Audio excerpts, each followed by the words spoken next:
ये सब क्या देखना पड़ रहा है. ಥ್ಯಾಂಕ್ಸ್ ಅಮ್ಮ ಥ್ಯಾಂಕ್ಸ್. ಇಲ್ಲಿಲ್ರಿ ಅಮ್ಮ ಚಾ ಇಲ್ಲ ಕಾಫಿ ಏನ್ ಕುಡಿಯಲ್ರಿ ಅಮ್ಮ ಬರೀ ಹಾಲ್ ಅಷ್ಟೇ ಕುಡಿತೇನ್ರಿ ಅದ್ರ ಬಾದಾಮ್ ಹಾಲ್ ಕುಡಿತೇನ್ರಿ. ಅದು ಅಲ್ದೇರಿ ಅವ್ರ ಅಪ್ಪ ಅವ್ನಿಗೆ ಎಮ್ಮೆ ಹಾಲ್ ತಂದ್ ಕೊಡ್ತಾನ್ರಿ ಪ್ಯಾಕೆಟ್ ಹಾಲ್ ಬಿ ಕೊಡಲ್ರಿ. ನಿಮ್ ಮನಿಗ್ ಬಂದಿದ್ದೆ ನಾಟಕ ಮಾಡ್ತೀರಿ. ಇಲ್ಲಿಲ್ರಿ ಅಮ್ಮ ಕುಡಿಯಲ್ರಿ ಹೊಟ್ಟೆ ಕುಡಿಯಲ್ರಿ ಮನಿಗ್ ಬರೀ ಬ್ಯಾಡ್ರಿ. ನಿಮ್ ಮನಿಗ್ ಬಂದಿದ್ದಕ್ಕೆ ಹಿಂಗ ಅವತಾರ ತೆಗ್ದನ್ರಿ. ಸಣ್ಣವ್ರಿ ಸಣ್ಣವು ಏಯ್ ಗಪ್ ಇರ್ತೀರ್ ಮಂದಿ ಮನಿಗ್ ಬಂದಾಗ ಚಂದಿರಕ್ಕರೀಗ ಮಂದಿ ಮುಂದ ಮನ ಮರದಿ ತೆಗ್ಸಾಗ ನಿಂತದ ಎಲ್ಲಾರ ಕರ್ಕೊಂಡ್ ಹೋದಲ್ ತೋ ಕುಡೆ.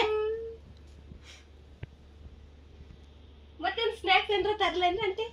ಎಮ್ಮಿ ಹೆಂಡಿ ಕೊಡ್ರಿ ಏನ್ ಕೊಟ್ರ ಬಿ ತಿಂತೀರಾ ಅಂತನ್ರಿ. ಒಂಚೂರು ಆರೋಗ್ಯದ ಮೇಲೆ ಗಮನ ಇಲ್ಲ ಏನಿಲ್ರಿ. ಈಗ ಏನೇನೋ ಆಗ್ಯಾವ್ರಿ ಕೈ ಪಕ್ಕೆ ಗಿಕ್ಕಿ ಬಂದ ಒಂದ್ ಹಾಲ್ ಮುಕ್ಕೊಂಡ್ರ ಅದ್ ಬಿ ಮಾಡಲ್ರಿ. ಓಡಾಡ್ತದ ಸಣ್ಣದು ಇದು 4ನೇ ಕ್ಲಾಸಿಗ 3ನೇ ಮುಗುದಿಗ್ 4ಕ್ಕೆ ಅಡ್ಮಿಷನ್ ಬೇರೆ ಮಾಡ್ಬೇಕಿದು. ಬರೀ ರೊಕ್ಕನೇ ಬಿಡೋದು ಒಂದಿನ ಬುಕ್ ತೆಗಲ್ಲ ಬರೆಯಲ್ಲ ಏನಿಲ್ಲ ಬರೀ ಆಡ್ತಾ ಏನೋ ಬುಗ್ರಿ ಬೇರೆ ನೋಡೋದೀಗ ಬರೀ ಅದೇ ಆಡ್ತದ. ಮನೆಗ್ ಆಡ್ಸ್ಬಾರ್ದು ಅಂದ್ರ ಬಿ ಆಡಿಸ್ತದ ಎತ್ ಮ್ಯಾಲ ಬಿಟ್ಟಕ್ಕಿದ ಅಲ್ಲಿ ಅದಕ್ಕ ಸುಮ್ಮನ್ ಕುಂತಾನ.